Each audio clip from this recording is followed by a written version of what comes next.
Este video dio muchas vueltas antes de ser lo que es, y es que todo empezó por Dua Lipa. Desde hace tiempo quería hablar de su carrera y de su influencia, pero al ver que ya habían reseñas e investigaciones en YouTube muy bien logradas, como que no le vi sentido, así que mi enfoque iba a ser como Future Nostalgia y After Hours de The Weeknd habían popularizado nuevamente los sonidos y la estética ochentera. Dua Lipa desde un enfoque más pop, funk y disco, mientras que The Weeknd desde el synth pop. Y a popularizar me refiero a traerlos completamente a la atmósfera pop global, ocupando primeros puestos en los billboards, listas de reproducción de lo más escuchado e influenciando la tendencia de producción musical en artistas de tallas similares como Harry Styles o Ed Sheeran, hasta llegando a Latinoamérica con canciones como Todo de Tierra o Alejandro, la última de Shakira o Tacones Rojos de Yatra. Pero con la salida de la nueva temporada de Stranger Things y leyendo un poco más del tema, me pareció interesante que el enfoque del video no estuviera centrado en la industria musical nada más, sino en la cultura popular como tal. ¿Por qué los 80s en los últimos 5 o 6 años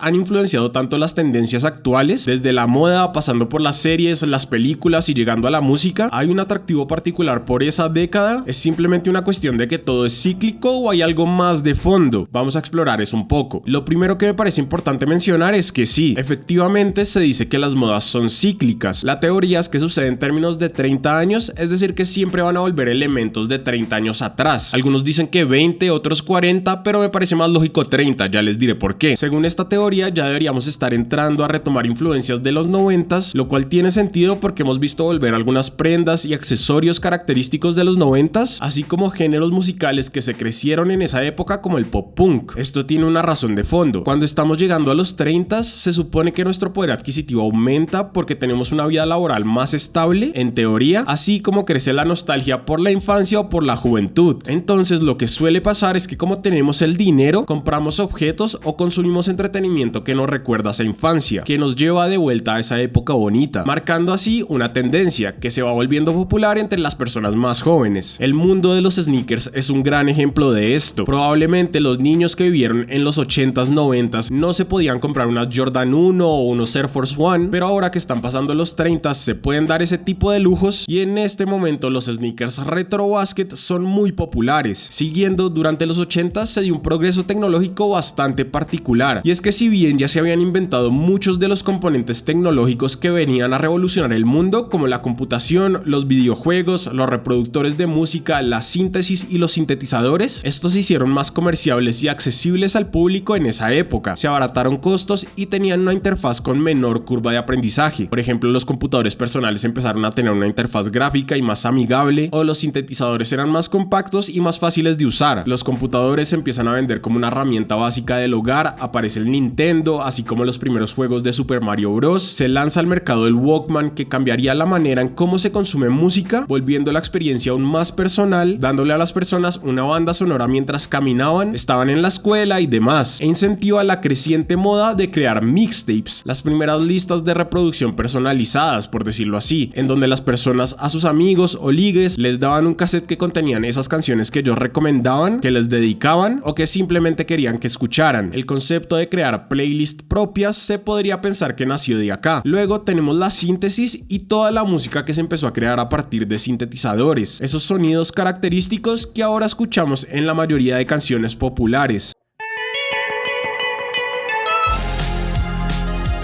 Durante los 70s, artistas como Kraftwerk o Isao Tomita cambian las reglas del juego y empiezan a crear música experimental con la idea de entrelazar el hombre y las máquinas.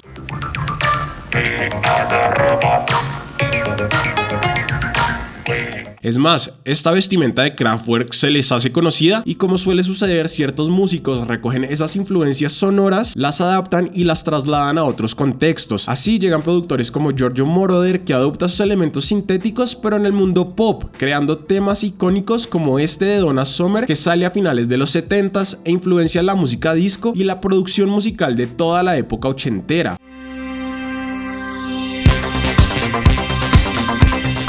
Influencia que fácilmente podemos encontrar en trabajos recientes como de Daft Punk o la mismísima Dua Lipa. De hecho, durante los 80s aparece uno de los sintetizadores más amados y buscados por los productores actuales, que es el Juno 106. Esa revolución tecnológica, la idea de unificar el hombre con la máquina y los dispositivos cada vez más personales influencian la cultura popular y claramente se empiezan a crear imaginarios visuales. El synth pop, al representar el sonido del futuro, vemos el uso de efectos como el del neón, el uso de tipografías que representan movimiento y futurismo a través de sus degradados, la creación de mundos virtuales que terminarían influenciando lanzamientos recientes como el de The Weeknd, la sola portada del sencillo Todo de Ti y muchos más.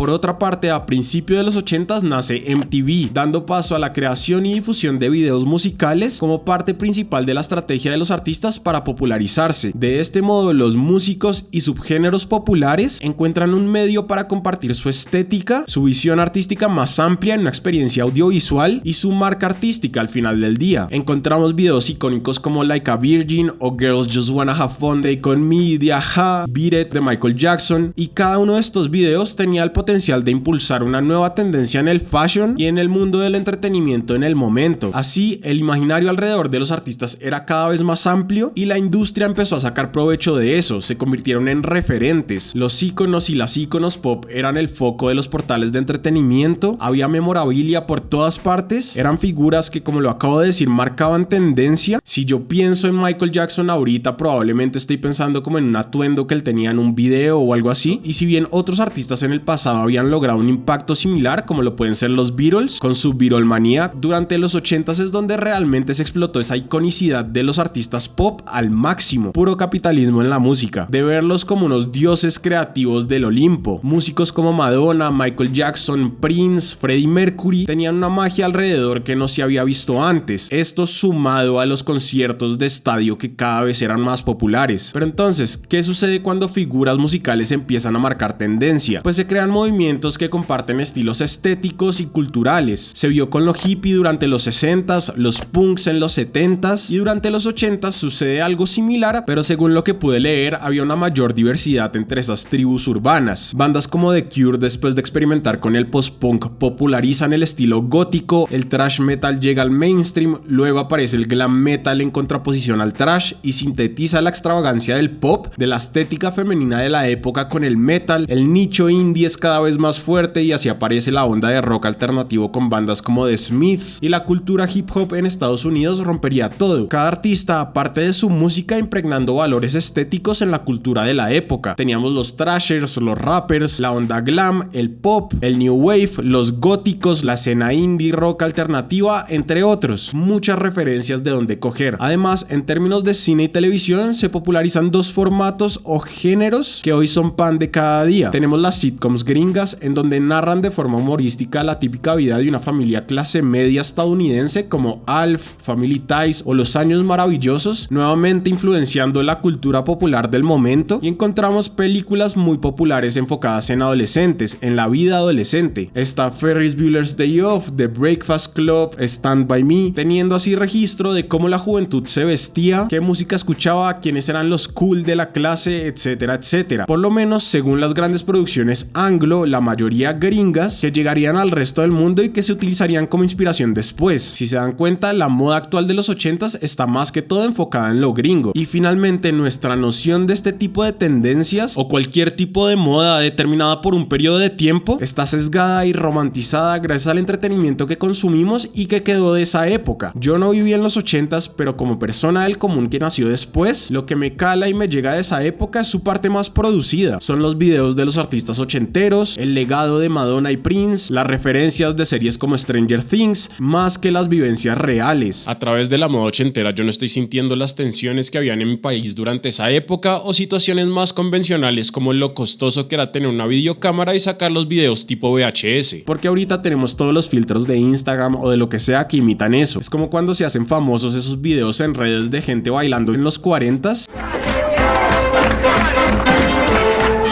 y las personas comentan como, ay, me hubiera gustado vivir ahí, creo que yo pertenecía a esa época, cuando el contexto era la Segunda Guerra Mundial, así que nuestro amor por modas pasadas siempre termina siendo algo superficial, aunque eso no le quita lo interesante al cuento. El aspecto romántico y nostálgico que uno le ve a eso hace que uno se sienta bien. Además, es una nostalgia ficticia en muchos casos, porque como lo dije, yo no viví esa época. Y ya, eso sería este video. Yo sé que de cada uno de los temas de los que hablé se podría armar un podcast de varias horas, y eso que solo estoy hablando de entretenimiento, no de movimientos sociales, pero espero que haya servido como introducción para explicar el por qué el resurgir de los 80s pegó tan fuerte y se alargó más de lo que esperábamos, al punto que hasta ahorita empezó el tema de los 90s. Como pudimos ver, los 80s fue una época muy prolífica en términos de entretenimiento popular, en gran parte gracias a los avances tecnológicos, a la globalización y a la creación de nuevos medios, de esta manera dejando mucho material de referencia en formato de película, serie, videojuego, foto, revista, audio, videos musicales, propagandas, hasta programas de hacer ejercicio. Fill it up. Exhale out. 2, 3. Last time. Inhale. And exhale.